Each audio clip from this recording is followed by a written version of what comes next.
La pluie tambourinait sur les pavés de la rue des Marronniers, transformant les dernières lueurs du jour en un kaléidoscope doré sur les vitres embuées du Petit Laurier. Gabriel Morel, héritier de l'empire hôtelier Morel Héritage, ajusta le col de son manteau Burberry et poussa la porte du petit bistrot lyonnais. La chaleur l'enveloppa immédiatement, accompagnée des arômes envoûtants de beurre noisette et d'herbes fraîches. À 32 ans, Gabriel portait le poids de son nom comme une armure invisible. Ce soir-là, dissimulé sous l'identité de Julien Mercier, un simple critique gastronomique, il était venu évaluer discrètement sa prochaine acquisition. Du moins, c'était ce qu'il croyait. Le restaurant était presque vide. Seuls quelques habitués occupaient les tables en bois patiné, leur conversation à voix basse se mêlant au jazz doux qui s'échappait des vieux haut-parleurs. Une serveuse d'un certain âge, le regard bienveillant, lui indiqua une table près de la fenêtre. « Installez-vous, monsieur, je vous apporte la carte. » Gabriel la remercia d'un sourire, mais son attention fut attirée par un bruit inhabituel provenant de la cuisine. Entre le tintement des casseroles et le murmure de l'eau bouillante, il perçut distinctement un sanglot étouffé. Prétextant chercher les toilettes, il se dirigea vers l'arrière-salle. La porte de la cuisine était entr'ouverte, laissant filtrer une lumière chaude. C'est là qu'il la vit, une jeune femme assise sur un petit tabouret de bois, ses cheveux châtains noués en un chignon désordonné, essuyant furtivement ses joues avec le revers de sa manche. Elle ne remarqua pas immédiatement sa présence, perdue dans ses pensées, ses yeux fixés sur une vieille photo accrochée au mur. L'image montrait un homme âgé en toque de chef, son visage ridé illuminé par un sourire chaleureux, entouré d'une équipe souriante. « Pardonnez-moi » balbutia Gabriel, pris au dépourvu par l'intimité de la scène. La jeune femme sursauta, se levant précipitamment.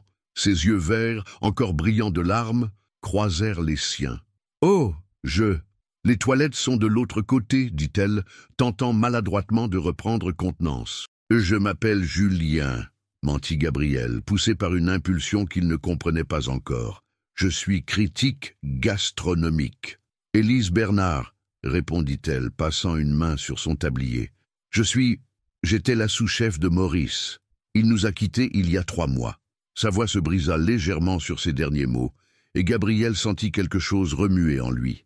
Ce n'était plus le businessman venu pour une acquisition stratégique qui se tenait là, mais simplement un homme face à une douleur authentique qui faisait écho à ses propres questionnements. « Racontez-moi, dit-il doucement, s'appuyant contre le plan de travail. « Parlez-moi de Maurice. » Et ainsi, dans cette cuisine au cuivre rutilant, entre les effluves de thym et de romarin, commença une histoire qui allait bouleverser 2 destins que tout semblait séparer.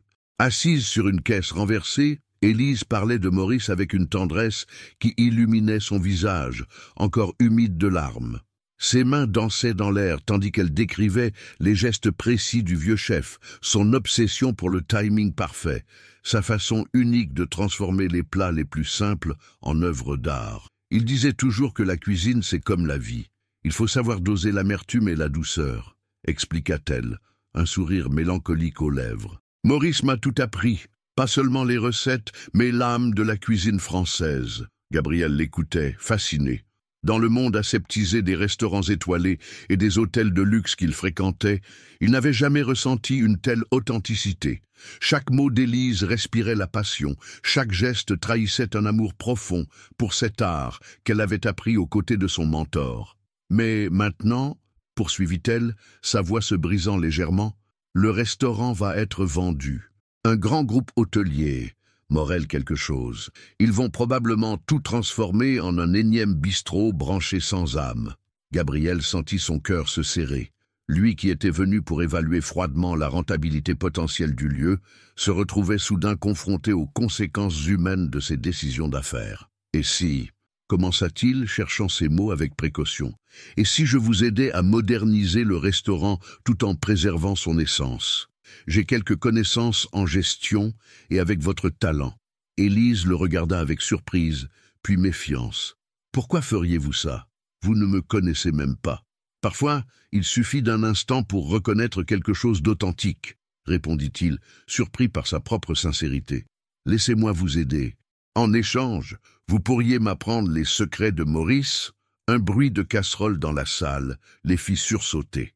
La vieille serveuse passa la tête par la porte. « Élise, ma petite, le service va commencer. »« J'arrive, Martine. » Élise se leva, rajustant son tablier.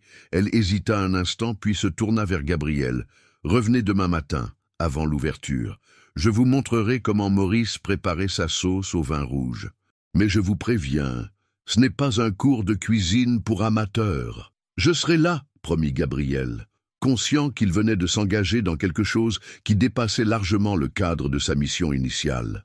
En quittant le restaurant ce soir-là, il ne put s'empêcher de noter l'ironie de la situation. Lui qui avait passé sa vie à construire des façades perfectionnées, se retrouvait touché par la vulnérabilité brute d'une inconnue. Le long de la rue des Marronniers, la pluie avait cessé, laissant derrière elle un parfum de terre mouillée et de possibilités inattendues. Dans sa chambre d'hôtel luxueuse, Gabriel passa une partie de la nuit à contempler le dossier d'acquisition du Petit Laurier sur son ordinateur portable.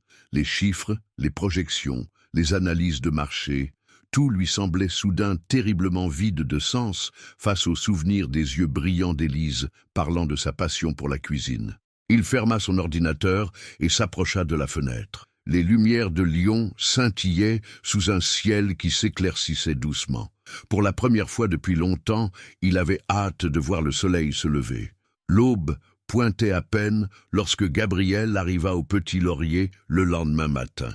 Il avait troqué son costume sur mesure contre un jean et une chemise simple, tentant de se fondre dans ce nouveau rôle qu'il s'était créé. Élise l'attendait déjà, ses cheveux attachés sous un foulard coloré, un tablier propre noué à la taille. « Vous êtes ponctuel », remarqua-t-elle, un léger sourire aux lèvres. La première leçon de Maurice. La cuisine ne tolère pas les retardataires. La cuisine était différente à cette heure-ci. Sans le tumulte du service, elle ressemblait à une scène de théâtre avant la représentation, pleine de promesses et de possibilités. Les cuivres brillaient doucement sous la lumière matinale qui filtrait par la petite fenêtre. « Commençons par le commencement », déclara Élise en sortant des légumes d'un panier en osier. Maurice disait toujours que pour comprendre une sauce, il faut d'abord comprendre ses composants. Chaque carotte, chaque oignon a son histoire. Elle lui tendit un couteau professionnel, observant sa réaction. Gabriel le saisit maladroitement, conscient que ses mains habituées au stylo de luxe allaient trahir son inexpérience. « Non, pas comme ça », dit-elle en s'approchant.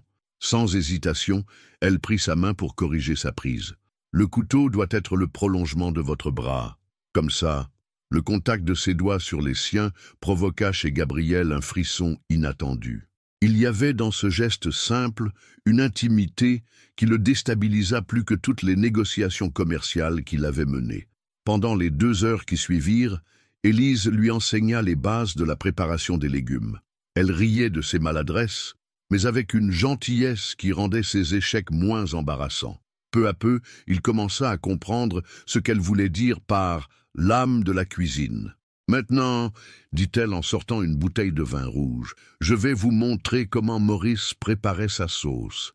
C'était son trésor, sa signature. Il ne l'a jamais enseigné qu'à moi. » Elle s'arrêta un instant, comme perdue dans ses souvenirs. Il disait que cette recette ne devait être transmise qu'à quelqu'un qui comprenait que la cuisine est avant tout une histoire d'amour. Gabriel sentit le poids de cette confiance. Lui qui était venu initialement pour acheter et transformer ce lieu, se retrouvait dépositaire d'un héritage précieux. Tandis qu'Élise expliquait chaque étape de la préparation, sa voix prenait des accents passionnés. Ses gestes étaient précis, presque chorégraphiques. Elle ajoutait les ingrédients un à un, racontant pour chacun une anecdote sur Maurice. « Le secret, » murmura-t-elle en ajoutant une pincée d'épices, « c'est de savoir écouter. La sauce vous parle. Elle vous dit quand elle a besoin de plus de chaleur, quand il faut la laisser reposer. » Gabriel l'observait, fasciné. Dans sa vie gouvernée par les chiffres et les projections financières, cette approche presque mystique de la cuisine ouvrait des horizons qu'il n'avait jamais soupçonnés.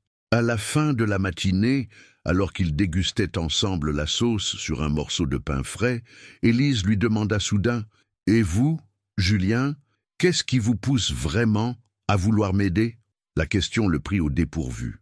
Dans sa bouche, son faux prénom sonnait comme un reproche silencieux. Pour la première fois de sa vie, Gabriel ressentit le poids écrasant de son mensonge, non pas pour les implications professionnelles, mais pour la confiance qu'il trahissait. Commença-t-il, cherchant ses mots. Je crois que j'ai besoin de redécouvrir ce que signifie créer quelque chose de vrai. Cette réponse, au moins, était sincère. Élise le regarda longuement, comme si elle cherchait à lire au-delà de ses paroles. « Revenez demain, dit-elle finalement. Je vous montrerai comment Maurice choisissait ses produits au marché. Mais cette fois, c'est vous qui devrez faire la sauce. » Les halles de Lyon Paul Bocuse s'éveillaient dans la brume matinale. L'air était chargé d'arômes de pain frais et de café, ponctués par les appels joyeux des marchands qui installaient leurs étals. Gabriel attendait Élise devant l'entrée principale, 2 gobelets de café à la main. « Vous apprenez vite, » sourit-elle en acceptant le café. « Maurice disait toujours qu'on ne peut pas bien choisir ses produits sans avoir l'esprit clair. » Elle portait un simple pull marine et un jean, ses cheveux libres dansant dans la brise du matin. Gabriel fut frappé par sa beauté naturelle, si différente des femmes sophistiquées qu'il côtoyait habituellement dans les galas mondains. La première règle du marché, expliqua Élise en l'entraînant dans les allées, c'est de construire des relations. Ces producteurs ne sont pas de simples fournisseurs, ce sont des artistes. Chacun a son histoire, sa fierté, ses secrets. Elle s'arrêta devant un étal de légumes où un homme âgé arrangeait méticuleusement ses produits. « Bonjour Pierre, je vous présente Julien, il apprend la cuisine avec moi. »« Ah, la petite Élise !» s'exclama le maraîcher. « Maurice serait fier de te voir transmettre son savoir. » Il se tourna vers Gabriel. « Vous avez de la chance, jeune homme. Cette petite a hérité de tout le talent de Maurice. » Gabriel observait Élise pendant qu'elle sélectionnait les légumes, fascinée par la façon dont elle les manipulait, les humait, les soupesait. Chaque choix était accompagné d'une explication passionnée. « Vous voyez ces carottes? La terre qui y est encore attachée raconte l'histoire du sol où elles ont poussé. Et ces tomates? Maurice m'a appris à reconnaître leur maturité au son qu'elles produisent quand on les tapote doucement. » D'étal en étal, Gabriel découvrait un monde où chaque produit avait une âme, où chaque transaction était un moment d'échange humain. C'était l'antithèse parfaite des réunions d'actionnaires qu'il présidait habituellement. Devant un stand de fromage, Élise s'arrêta brusquement. « Oh non !» murmura-t-elle, son visage se fermant soudain. Un homme en costume approchait, son regard fixé sur le petit laurier. « Mademoiselle Bernard, dit-il d'un ton professionnel, je représente le groupe Morel. Nous aimerions planifier une réunion pour discuter de la transition. » Gabriel se figea, son cœur battant la chamade. C'était Antoine Duval, son directeur des acquisitions. Il se détourna légèrement, priant pour ne pas être reconnu. « Je vous l'ai déjà dit, » répondit Élise d'une voix ferme, malgré son trouble visible. « Je ne suis pas prête à discuter de ça maintenant. Le restaurant était toute la vie de Maurice. »« Les sentiments n'ont pas leur place en affaires, mademoiselle, » répliqua Duval. « Le groupe Morel a une vision claire pour l'avenir de l'établissement. » Gabriel sentit la colère monter en lui.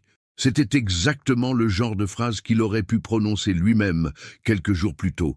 Maintenant, elle lui semblait d'une froideur insupportable. « Les sentiments n'ont peut-être pas leur place en affaires, » intervint-il, dos tourné à Duval. « Mais ils sont l'essence même de la grande cuisine. » Élise lui jeta un regard reconnaissant, ses yeux brillants d'émotion contenue.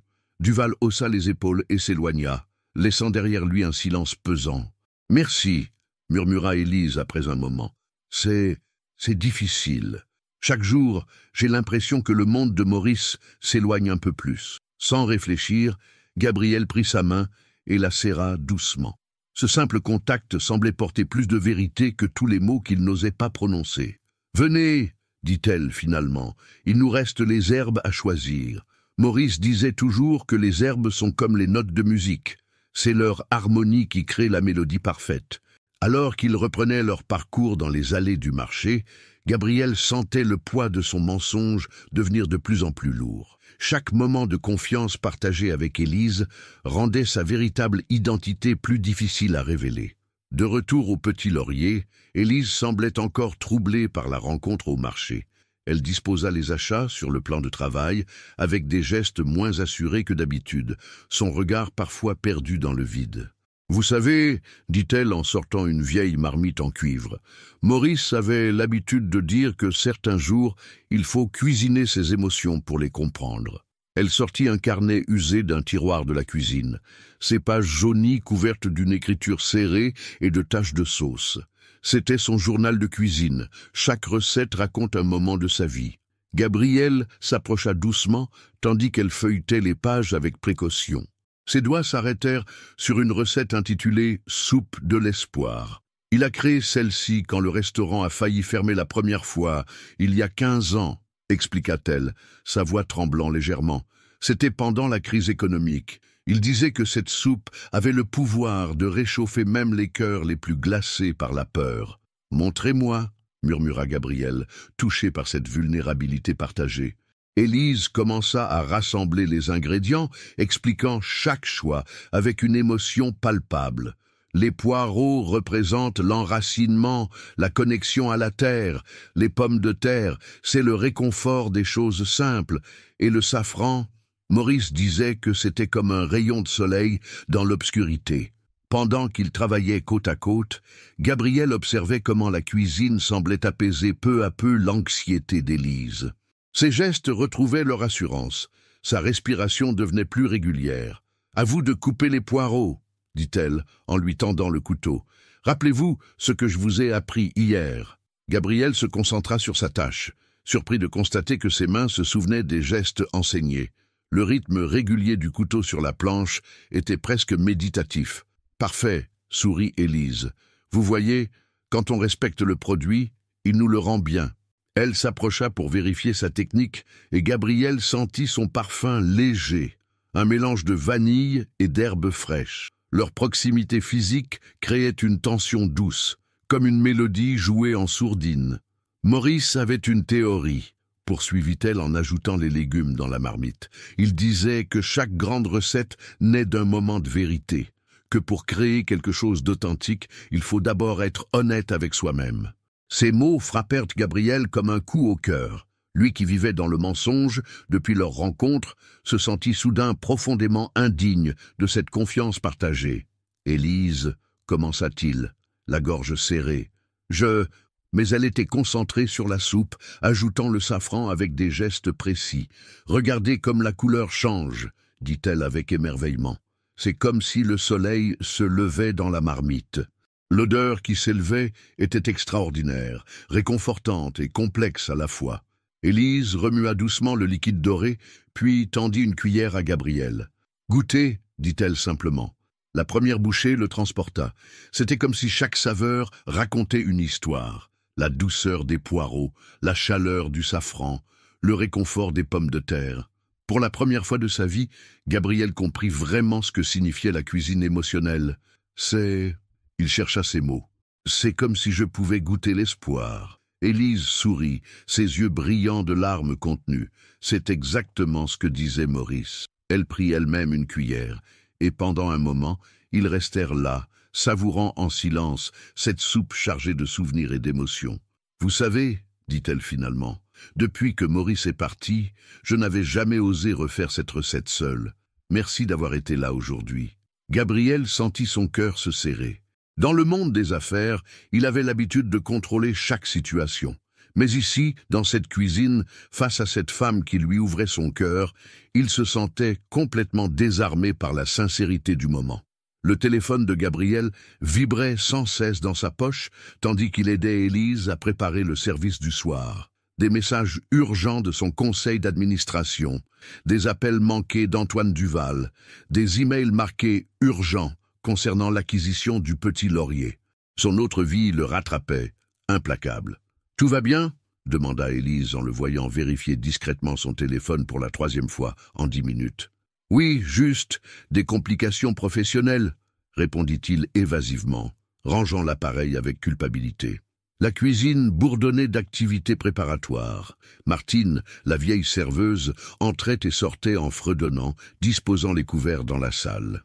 L'odeur de la soupe qu'ils avaient préparée plus tôt se mêlait aux nouveaux arômes du soir. « J'aimerais vous montrer quelque chose, » dit soudain Élise. Elle essuya ses mains sur son tablier et se dirigea vers un petit escalier au fond de la cuisine. « Venez !»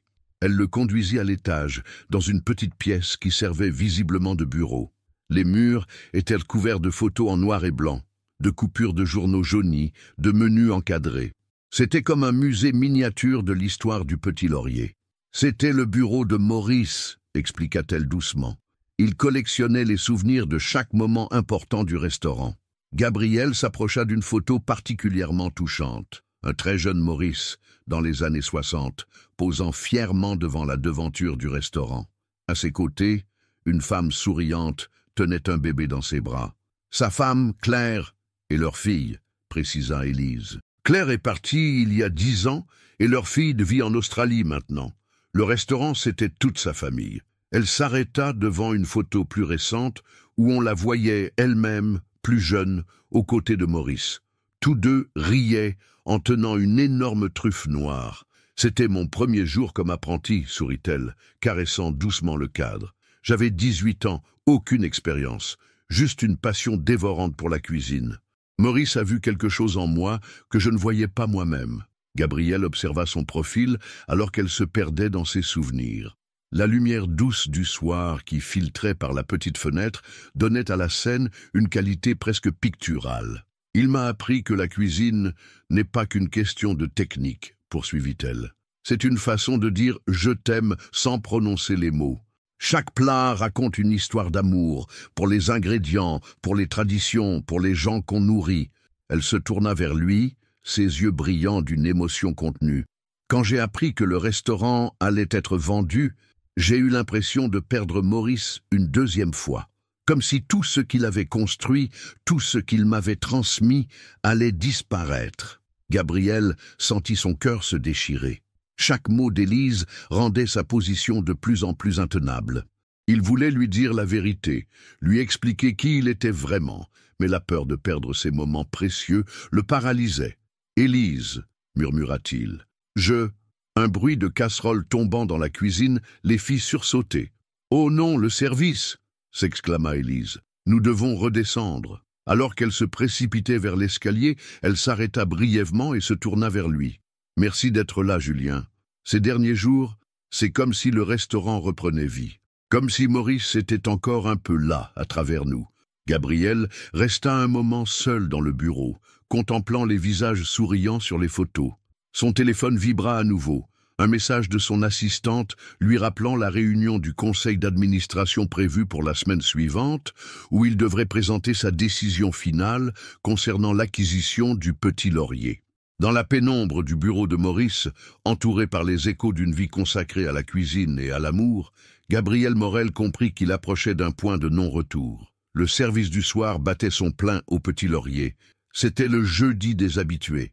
Une tradition instaurée par Maurice, où les clients réguliers se réunissaient pour partager des plats spéciaux qui ne figuraient pas sur la carte habituelle. Ces jeudis étaient sacrés pour Maurice, expliqua Élise à Gabrielle, tout en surveillant une sauce qui mijotait. Il disait que les habitués n'étaient pas des clients, mais des gardiens de la mémoire du restaurant. La salle résonnait de conversations animées et de rires chaleureux. Des visages familiers occupaient presque toutes les tables.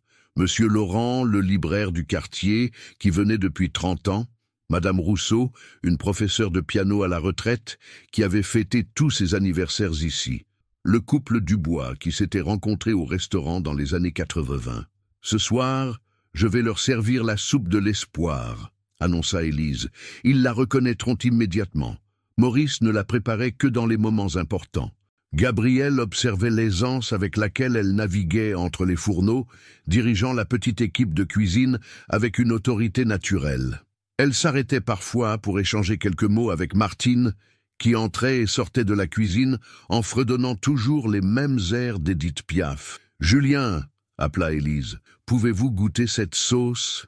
Il manque quelque chose, mais je n'arrive pas à... » Il s'approcha, leurs épaules se frôlant dans l'espace étroit devant le piano de cuisson. Elle lui tendit une cuillère, leurs doigts s'effleurant dans le geste. « Un peu de fleur de thym » suggéra-t-il après avoir goûté. « Maurice m'a appris... Enfin, vous m'avez appris que c'est ce qu'il aurait utilisé pour équilibrer ses saveurs. Le sourire d'Élise illumina son visage. « Exactement, vous commencez vraiment à comprendre. » Soudain, la porte de la cuisine s'ouvrit sur un homme élégant d'une soixantaine d'années. « Ah, Élise, cette odeur, serait-ce possible ?»« Monsieur le roi !» s'exclama-t-elle. « Oui, c'est la soupe de l'espoir. Nous l'avons préparée aujourd'hui. » Maurice serait fier, dit-il en s'approchant pour l'embrasser sur les deux joues. Son regard se posa sur Gabriel. « Et qui est ce jeune homme ?»« Julien, » répondit rapidement Élise. « Il m'aide à faire vivre les recettes de Maurice. » Monsieur le roi l'observa avec attention. « Vous savez, jeune homme, j'étais le banquier de Maurice pendant 30 ans. Chaque fois que le restaurant traversait des difficultés, il préparait cette soupe. Et mystérieusement, les solutions apparaissaient toujours peu après. » Gabriel sentit son malaise grandir. Monsieur le roi, il avait vu ce nom dans les dossiers financiers du restaurant. C'était lui qui avait arrangé les prêts qui avaient permis au Petit Laurier de survivre toutes ces années. « Les temps sont durs à nouveau, » continua le banquier en regardant Élise avec affection. « Mais peut-être que la magie de Maurice opérera encore une fois. » Après son départ, un silence pesant s'installa dans la cuisine. Élise commença à dresser les bols de soupe sur un grand plateau, ses gestes précis masquant à peine son émotion. « Cette soupe représente tellement plus qu'un simple plat pour eux, » murmura-t-elle. « C'est un symbole d'espoir, de continuité, de... » Sa voix se brisa légèrement. Sans réfléchir, Gabriel s'approcha et posa une main sur son épaule. Elle se tourna vers lui, leur visage soudain très proche. « Élise, Oui ?» Le temps sembla se suspendre dans la chaleur de la cuisine. Les bruits de la salle à manger semblaient lointains, comme étouffés par l'intensité du moment. Mais avant que Gabriel ne puisse parler, Martine fit irruption dans la cuisine. « Élise, ma chérie, tout le monde attend la soupe avec impatience. » Le moment était passé. Élise s'écarta doucement, reprenant son rôle de chef. « J'arrive, Martine. » Elle jeta un dernier regard à Gabriel avant de pousser la porte battante, portant son plateau de soupe comme un précieux trésor. Resté seul dans la cuisine, Gabriel sortit son téléphone. Parmi les nombreux messages non lus, l'un attira son attention. Réunion extraordinaire du conseil d'administration avancée à demain matin. Présence obligatoire. Sujet, acquisition du Petit Laurier. Le service s'était terminé tard. Les derniers clients, émus par la soupe de l'espoir, avaient longuement partagé leurs souvenirs du restaurant avec Élise.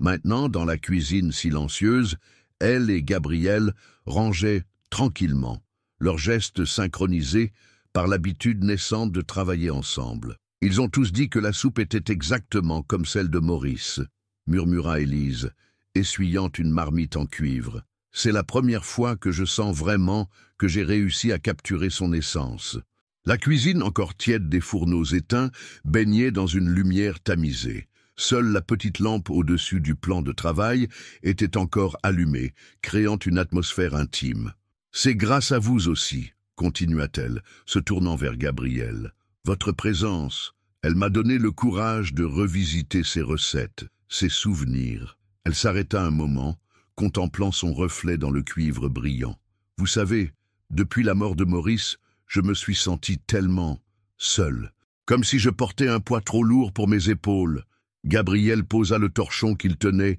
touché par sa vulnérabilité. « Élise, non, laissez-moi finir, » dit-elle doucement. « Ces derniers jours avec vous, c'est comme si je redécouvrais pourquoi j'aime tant ce métier. Ce n'est pas juste la cuisine, c'est la façon dont elle nous connecte aux autres. » Elle s'approcha de lui, ses yeux brillants dans la pénombre. « Julien, je sais que vous me cachez quelque chose, je le sens.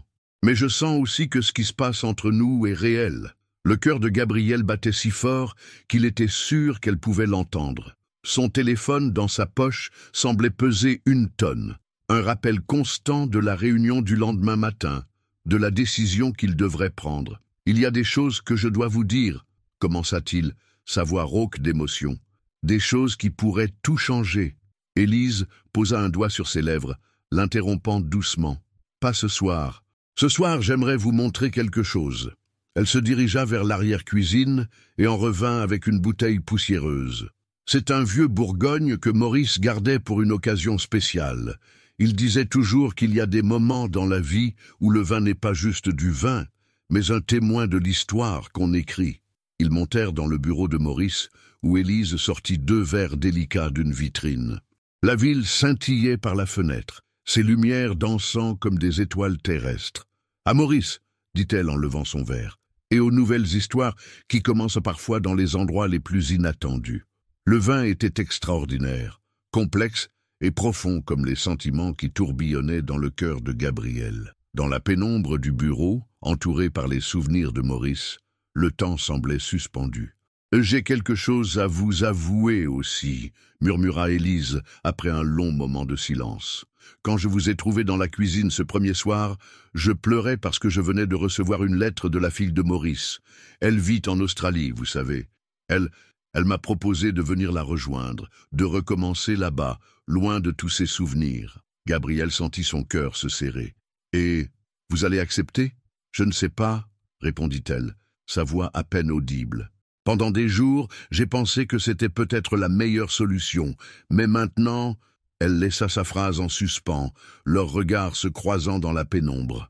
L'air entre eux semblait chargé d'électricité, de non-dits, de possibilités. « Élise !» murmura Gabriel, incapable de résister plus longtemps à la gravité qui les attirait l'un vers l'autre. Leurs lèvres se rencontrèrent dans un baiser aussi doux que fragile, aussi vrai que le mensonge qui les séparait encore. Le temps d'un battement de cœur, tout sembla possible.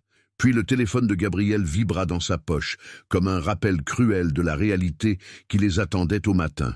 Il s'écarta légèrement, son cœur déchiré entre le désir de cet instant parfait et le poids de sa véritable identité. « Je dois partir, » dit-il doucement. « J'ai une réunion importante demain matin. » Élise hocha la tête, une ombre passant dans ses yeux. « Bien sûr. Le monde réel nous attend toujours, n'est-ce pas ?» Dans sa voix, Gabriel crut entendre un écho de la méfiance qu'elle avait exprimée plus tôt, comme si, malgré la magie de ce moment, une part d'elle sentait que leur histoire était sur le point de basculer. Le jour se levait à peine sur Lyon quand Gabriel franchit les portes du siège social du groupe Morel. Son costume 3 pièces et sa mallette en cuir avaient remplacé le tablier et le couteau de cuisine, mais son esprit était resté dans le bureau de Maurice, avec le goût du vin et celui du baiser d'Élise encore sur ses lèvres. « Monsieur Morel !» l'accueillit sa secrétaire avec un dossier urgent. « Le conseil est déjà réuni. Ils n'attendent plus que vous. » Dans l'ascenseur qui le menait au dernier étage, Gabriel observa son reflet dans le miroir. Qui était vraiment cet homme en costume ? Le puissant homme d'affaires ou l'apprenti cuisinier qui avait trouvé un sens à sa vie dans une petite cuisine lyonnaise. La salle du conseil était imposante, avec ses baies vitrées donnant sur la ville qui s'éveillait. 12 visages graves l'attendaient autour de la table en acajou. « Gabriel, » commença son père, Charles Morel, président du conseil d'administration, « nous sommes réunis ce matin pour finaliser l'acquisition du Petit Laurier. Antoine Duval nous a informé de certains retards dans le processus. » Duval, assis à droite de Charles, hocha la tête. Le personnel actuel se montre particulièrement résistant, notamment la chef de cuisine, Élise Bernard. Le nom d'Élise, prononcé dans ce contexte froid et corporatif, fit l'effet d'un coup de poignard à Gabriel. « J'ai étudié la situation de près, » répondit-il, surpris par le calme de sa propre voix. « Le Petit Laurier n'est pas qu'un simple actif à acquérir. C'est un lieu chargé d'histoire, d'authenticité. » « Gabriel, » interrompit son père, « nous ne sommes pas dans un roman. Le groupe a besoin de ce restaurant pour compléter notre nouvelle chaîne de bistrot traditionnelle. Les chiffres sont clairs. »« Les chiffres ne disent pas tout, » répliqua Gabriel. « Il y a des valeurs qui ne peuvent pas être quantifiées dans un tableur Excel. » Un murmure parcourut l'assemblée. Charles Morel se redressa dans son fauteuil, les yeux plissés. « Qu'est-ce qui t'arrive, Gabriel ? Ce n'est pas le discours d'un directeur général. Depuis quand te préoccupes-tu de... » La porte s'ouvrit brusquement, interrompant Charles. La secrétaire de Gabriel entra, l'air paniqué. « Monsieur Morel, je suis désolé d'interrompre, mais il y a une situation urgente au Petit Laurier. » Gabriel sentit son sang se glacer. « Que se passe-t-il ? Un journaliste du Progrès est là-bas. Il prépare un article sur la vente du restaurant et... » Il a mentionné votre nom à mademoiselle Bernard. Elle sait qui vous êtes. » Le silence qui suivit fut assourdissant. Gabriel se leva lentement, ignorant le regard furieux de son père. « La réunion est ajournée, » dit-il simplement. « Gabriel, » tonna Charles, « si tu franchis cette porte, quoi ?» se retourna Gabriel. « Tu me déshériteras? Tu me vireras? Peut-être que c'est exactement ce dont j'ai besoin. » Dans l'ascenseur qui le ramenait au rez-de-chaussée, Gabriel desserra sa cravate. Son téléphone vibrait sans cesse. Appel de son père, message de Duval, email du conseil. Il les ignora tous. Le trajet jusqu'au Petit Laurier lui parut interminable. Les rues de Lyon défilaient comme dans un rêve fiévreux. Chaque feu rouge, une torture. Son esprit rejouait sans cesse les moments passés avec Élise, chaque sourire, chaque geste, maintenant teinté de l'amertume de sa tromperie. Quand il arriva enfin rue des Marronniers, son cœur s'arrêta. Élise était debout devant le restaurant, tenant dans ses mains le journal du jour. Même à distance, il pouvait voir que ses yeux étaient rougis par les larmes. À cet instant précis, sous le ciel matinal de Lyon, Gabriel Morel comprit que le véritable test de sa vie n'était pas de diriger un empire hôtelier, mais de mériter la confiance d'une femme qui lui avait ouvert son cœur. Le journal tremblait dans les mains d'Élise. En première page de la section locale, le Petit Laurier bientôt dans l'escarcelle du groupe Morel, Gabriel Morel, héritier de l'empire hôtelier, finalise l'acquisition. Leurs regards se croisèrent à travers la rue. Le temps semblait s'être figé, comme une sauce qui refuse de prendre. Gabriel fit un pas vers elle, mais Élise recula. « N'approchez pas, » dit-elle, sa voix à peine plus forte qu'un murmure, mais tranchante comme un couteau. « Vous n'existez même pas, n'est-ce pas? Julien? Oh, quelle belle invention! Élise, je peux tout expliquer. » « Expliquer quoi ?» Sa voix monta d'un cran. « Comment vous vous êtes moqué de moi? Comment vous avez utilisé les souvenirs de Maurice pour... Pourquoi, exactement? Mieux comprendre votre future acquisition ?» Des passants ralentissaient, attirés par la scène. Martine était apparue sur le seuil du restaurant, son visage habituellement jovial, marqué par l'inquiétude. « Non, ce n'était pas ça, » plaida Gabriel. « Au début, peut-être, mais... au début... » Elle laissa échapper un rire amer. « Et quand exactement comptiez-vous me dire la vérité? Après avoir signé les papiers de vente? Après avoir transformé le Petit Laurier en énième bistrot standardisé de votre chaîne? » Chaque mot était comme un coup de fouet, d'autant plus douloureux qu'il portait une part de vérité. Gabriel fit un autre pas en avant, ignorant son geste de recul. « Hier soir, » commença-t-il. « Hier soir était une erreur, » coupa Élise. Ses yeux brillaient de larmes contenues, une erreur basée sur un mensonge. Elle serra le journal contre sa poitrine comme un bouclier. « Vous savez ce qui est le plus cruel? C'est que vous avez compris. Vous avez vraiment compris ce que représente cet endroit. Vous avez appris les recettes de Maurice, vous avez écouté ses histoires, vous avez partagé... » Sa voix se brisa. Martine s'approcha d'elle, protectrice. « J'ai quitté le conseil d'administration, » dit Gabriel doucement. « J'ai refusé de finaliser l'acquisition. » Élise le regarda avec surprise puis méfiance. « Pourquoi? » « Parce que vous aviez raison, à propos de tout, de la cuisine, de l'authenticité, de ce qui donne vraiment du sens à la vie. » Il passa une main dans ses cheveux, dérangeant leur coiffure parfaite. « Ces derniers jours, dans cette cuisine, j'ai plus vécu, plus appris, plus ressenti que dans toutes mes années à diriger le groupe. »« De belles paroles, » murmura Élise. « Mais les belles paroles, ça ne sauve pas un restaurant. »« Non, » acquiesça Gabriel, « mais peut-être que la vérité le peut. » Il sortit de sa poche un document qu'il avait préparé tôt ce matin, avant la réunion du conseil. « C'est une proposition, pas du groupe Morel, mais de moi, personnellement. Un investissement minoritaire qui vous laisserait le contrôle total du restaurant. Assez de capital pour rénover, moderniser ce qui doit l'être, mais en préservant l'âme du lieu. » Élise ne fit pas un geste pour prendre le document. « Et en échange ?» demanda-t-elle, sa voix tremblante de méfiance. « En échange ?» Gabriel hésita, puis sourit tristement. « En échange, j'aimerais continuer à apprendre. La cuisine, bien sûr, mais surtout, comment être authentique, comment être vrai. » Un silence s'installa, ponctué uniquement par les bruits de la rue qui s'éveillaient. Quelque part, une cloche d'église sonna 8 heures. Maurice disait toujours, intervint doucement Martine, que les plus grandes erreurs peuvent donner naissance aux plus belles recettes. Tout dépend de ce qu'on décide d'en faire. Élise ferma les yeux un instant, comme pour puiser dans la sagesse de ses mots. Quand elle les rouvrit, son regard était plus clair, mais pas moins blessé. « Je ne peux pas. » Elle secoua la tête. « Je ne peux pas vous faire confiance. Pas maintenant. Peut-être jamais. » Elle se tourna vers la porte du restaurant, puis s'arrêta. Sans se retourner, elle ajouta « Mais Maurice croyait en la rédemption. Il disait que même un plat raté pouvait être sauvé, avec assez de patience et d'amour. » Sur ces mots, elle disparut à l'intérieur du petit laurier, laissant Gabriel seul sur le trottoir, son document toujours à la main, le cœur aussi lourd que la plus dense des sauces de Maurice. Une semaine s'était écoulée depuis la confrontation devant le petit laurier. Une semaine pendant laquelle Gabriel avait respecté la distance qu'Élise avait imposée, même si chaque heure loin de la cuisine lui pesait comme des années. Ce matin-là, il se tenait devant le petit étal de Pierre au marché des Halles, contemplant les légumes qu'il avait appris à choisir avec elle. « Ah, le jeune homme d'Élise !» l'accueillit Pierre avec un sourire triste. « Elle n'est pas venue aujourd'hui non plus.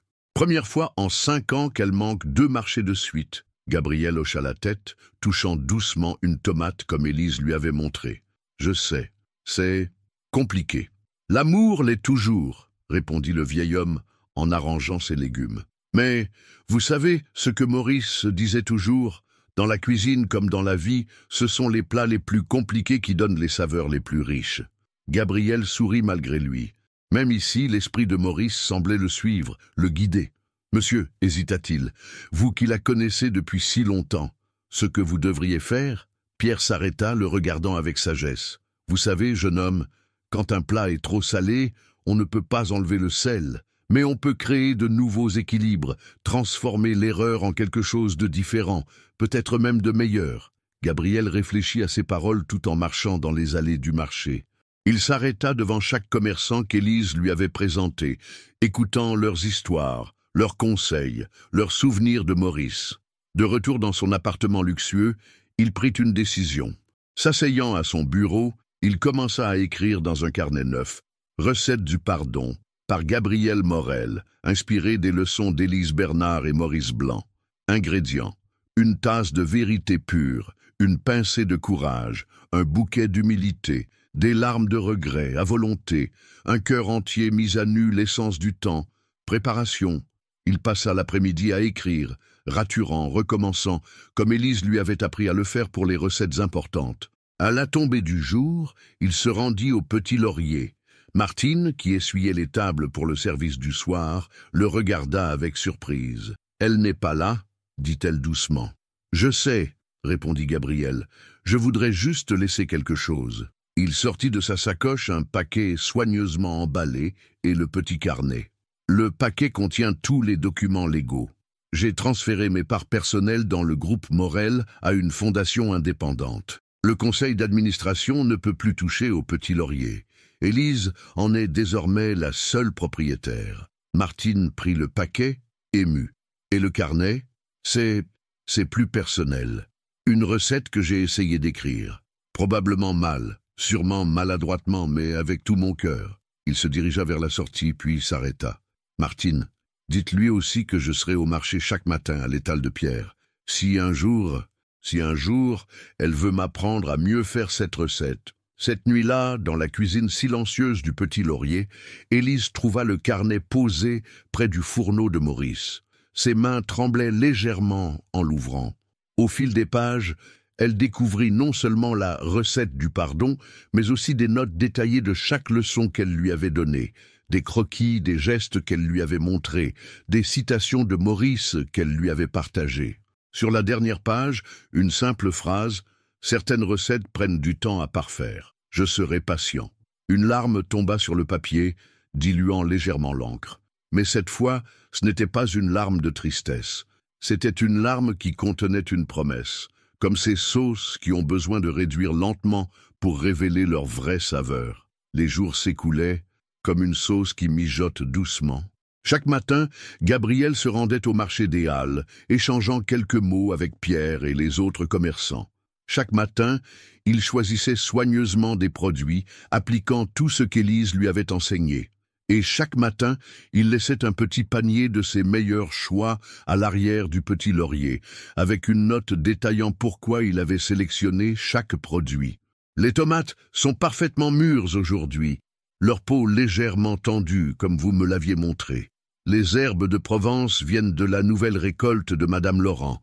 Elle dit que la lavande est particulièrement parfumée cette année. Ces notes, Élise les lisait dans le silence de sa cuisine avant l'ouverture du restaurant. Elle ne l'admettait pas, mais elle avait commencé à attendre ces messages quotidiens, ces petites preuves que les leçons qu'elle avait partagées n'avaient pas été vaines. Un matin, alors que l'automne commençait à teinter les arbres de la rue des Marronniers, Martine entra dans la cuisine avec un air mystérieux. « Ma petite, il y a quelque chose que tu devrais voir. » Elle conduisit Élise jusqu'à la devanture du restaurant. Là, dans la vitrine, était affiché un article du Progrès. Gabriel Morel quitte la direction du groupe familial pour ouvrir une école de cuisine traditionnelle. L'article détaillait comment l'héritier du groupe hôtelier avait décidé de consacrer sa fortune personnelle à la préservation du patrimoine culinaire lyonnais, créant une fondation pour soutenir les petits restaurants historiques et former la nouvelle génération aux traditions culinaires. « Il n'utilise même pas son nom pour l'école », remarqua Martine doucement. « Il l'a appelée l'école de Maurice. » Élise sentit son cœur se serrer. Dans le coin de l'article, une photo montrait Gabriel en tablier, apprenant à des enfants à faire la pâte à tarte selon la méthode traditionnelle. Son visage rayonnait d'une joie qu'elle n'avait vue que dans sa cuisine, pendant leur leçon. Ce soir-là, après le service, elle sortit le carnet qu'il avait laissé. La recette du pardon était devenue un peu cornée à force d'être relue. Mais cette fois, elle remarqua quelque chose qu'elle n'avait pas vu avant, une note griffonnée dans la marge. Le vrai changement, comme la vraie cuisine, ne peut pas être précipité. Il doit mijoter, réduire, s'intensifier naturellement. Chaque jour, j'essaie d'être un peu plus l'homme que j'ai découvert être dans cette cuisine, avec vous. Elle prit une profonde inspiration, puis se dirigea vers son bureau, l'ancien bureau de Maurice. Sur le mur, la photo d'elle et Maurice avec la truffe semblait la regarder avec bienveillance. « Qu'est-ce que tu en penses, Maurice ?» murmura-t-elle. « Tu disais toujours qu'il faut savoir reconnaître quand un plat est prêt. » Elle s'assit à son bureau et commença à écrire. « Cher Gabriel, les tomates que vous avez choisies ce matin étaient parfaites. Maurice aurait approuvé votre sélection. Il aurait probablement aussi approuvé votre école, même si je soupçonne qu'il aurait été un peu gêné par le nom. La sauce au vin rouge que nous avions préparée ensemble. Elle n'était pas tout à fait comme celle de Maurice. Elle était différente. Peut-être parce que nous y avions mis quelque chose de nous-mêmes, quelque chose de neuf. Demain matin, je serai au marché, à l'étal de Pierre. Il paraît que les premiers cèpes de la saison arrivent. Maurice disait toujours que les cèpes, il faut être deux pour bien les choisir. Un pour les examiner, l'autre pour empêcher le premier d'être trop gourmand. Elle s'arrêta, relut sa lettre, hésita. Puis, avec un petit sourire, elle ajouta « PS. Votre recette du pardon était plutôt bien écrite, mais il manquait un ingrédient essentiel, l'espoir. » La brume matinale enveloppait encore les halles quand Gabriel arriva à l'étal de Pierre. Son cœur fit un bond quand il aperçut une silhouette familière qui examinait délicatement les cèpes. « Le parfum doit être terreux, mais pas trop prononcé, » dit Élise, sans se retourner. Maurice disait toujours qu'un bon cèpe doit sentir comme une promenade en forêt après la pluie. Gabriel s'approcha doucement, comme on s'approche d'un soufflet qui menace de retomber. « Et il faut vérifier que le pied n'est pas véreux, » ajouta-t-il, se souvenant de ses leçons. Élise se tourna enfin vers lui, un petit sourire aux lèvres. « Je vois que vous n'avez pas tout oublié. » Pierre, témoin silencieux de leur retrouvaille, s'éclipsa discrètement pour servir d'autres clients, les laissant dans leur bulle. « Je n'ai rien oublié, » répondit Gabriel doucement. « Chaque leçon, chaque geste, chaque conseil. »« J'ai lu l'article, » l'interrompit Élise. « L'école de Maurice, c'est un bel hommage. »« C'est plus qu'un hommage, » dit Gabriel en prenant un cèpe pour l'examiner. « C'est une promesse de préserver ce qui compte vraiment, de transmettre non seulement des techniques, mais des valeurs. » Ils commencèrent à choisir les champignons ensemble, leurs gestes se synchronisant naturellement comme autrefois dans la cuisine.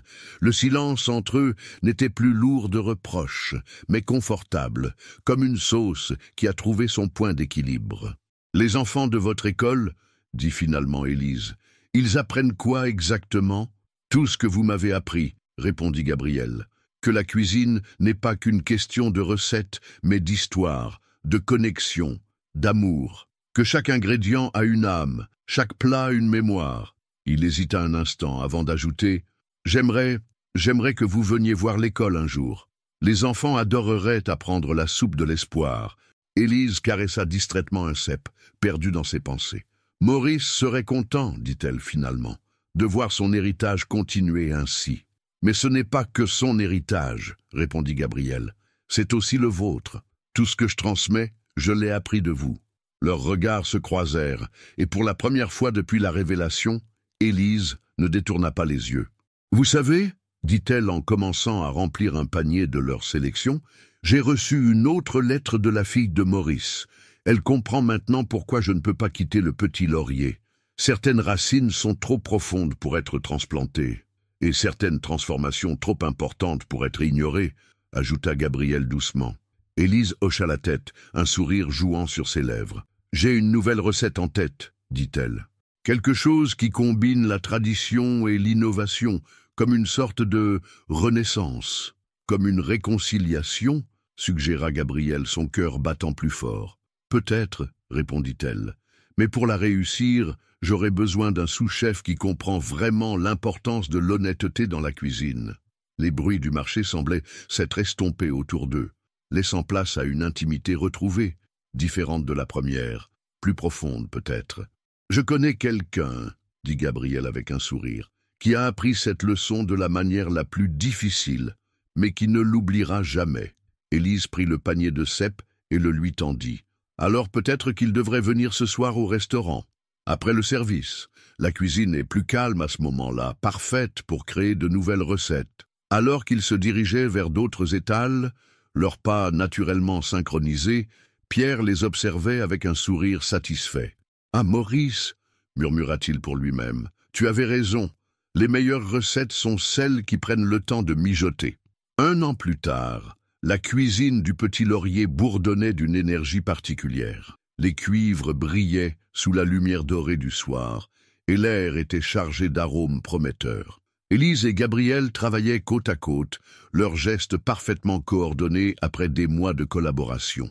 « Les élèves de l'école ont fait des progrès remarquables, » dit Élise en goûtant une sauce. « La petite Louise a presque maîtrisé la technique de Maurice pour le velouter. » Gabriel sourit, ajustant le feu sous une marmite. « Elle me rappelle une certaine chef qui ne supporte pas qu'on déroge aux traditions. »« Moi ?»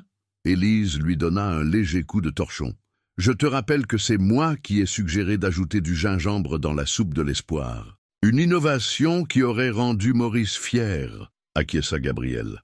Le restaurant avait évolué au cours de l'année écoulée, mais pas comme le groupe Morel l'avait initialement prévu. Sous la direction d'Élise, avec le soutien discret de Gabriel, le Petit Laurier était devenu un lieu où tradition et innovation dansaient un ballet délicat. 2 fois par semaine, les élèves de l'école de Maurice venaient apprendre dans cette cuisine historique. Les murs, qui avaient jadis absorbé les larmes d'Élise, résonnaient maintenant des rires d'enfants découvrant la magie de la cuisine. « C'est presque l'heure, » dit Élise en vérifiant l'horloge. « Les invités ne vont pas tarder. » Ce soir était spécial. Pour la première fois, le Petit Laurier accueillait un dîner réunissant les anciens habitués, les élèves de l'école et leurs familles, et même la fille de Maurice, revenue d'Australie pour l'occasion. « Tu es sûr pour la surprise ?» demanda Gabriel, sortant un petit carnet usé d'un tiroir. Élise hocha la tête. Maurice aurait adoré l'idée. Et puis, c'est le bon moment. La salle se remplit peu à peu. Monsieur Laurent, le libraire, s'installa à sa table habituelle. Madame Rousseau prit place au piano ancien que Gabriel avait fait restaurer. La fille de Maurice, émue, caressait les murs comme pour retrouver la présence de son père. Quand tous les invités furent installés, Élise et Gabrielle sortirent de la cuisine. Elle portait la première édition de la soupe de l'espoir, lui, le carnet de recettes de Maurice. « Bonsoir à tous », commença Élise, sa voix légèrement tremblante. Il y a un an, cette cuisine était un lieu de larmes et d'incertitude. Aujourd'hui, grâce à vous tous, grâce à l'héritage de Maurice, et grâce à un certain apprenti qui a su voir au-delà des apparences, elle est redevenue un lieu de joie et de transmission. Gabrielle ouvrit doucement le carnet de Maurice. « Ce soir, nous voulions partager avec vous quelque chose de spécial. Avec la bénédiction de la famille de Maurice, nous avons décidé de publier son carnet de recettes. » Un murmure d'excitation parcourut l'assemblée. « Mais pas seulement ses recettes ?» continua Élise. « Chaque plat sera accompagné d'une histoire, l'histoire de Maurice, l'histoire du petit laurier et toutes les petites histoires qui font la grande histoire de cette cuisine. Le livre s'appellera « Les larmes et les rires du petit laurier », ajouta Gabrielle. Car comme Maurice le disait toujours, « La vraie cuisine se nourrit de toutes nos émotions », complétèrent en chœur les élèves de l'école, faisant rire l'assemblée. Pendant que les convives dégustèrent la soupe, Élise et Gabrielle retournèrent un moment en cuisine. Dans la douce lumière du soir, ils s'arrêtèrent devant le vieux fourneau de Maurice. « Tu sais, » dit Élise, en ajustant son tablier, « je n'ai jamais regretté de ne pas être partie en Australie. Certaines recettes ont besoin du bon terroir pour s'épanouir. » Gabrielle prit sa main, entrelaçant leurs doigts. « Et certaines personnes ont besoin de se perdre pour se trouver. » Du piano, les notes d'une vieille chanson française s'élevaient, se mêlant aux conversations joyeuses et aux tintements des couverts. Dans la cuisine du petit laurier, là où tout avait commencé, Élise et Gabrielle échangèrent un regard complice. La recette de leur histoire n'avait pas été simple. Elle avait connu des moments d'amertume, des périodes de réduction, des temps de repos nécessaires. Mais comme toutes les meilleures recettes, elle avait finalement trouvé son équilibre parfait, sa saveur unique. Et quelque part, ils en étaient sûrs, Maurice souriait.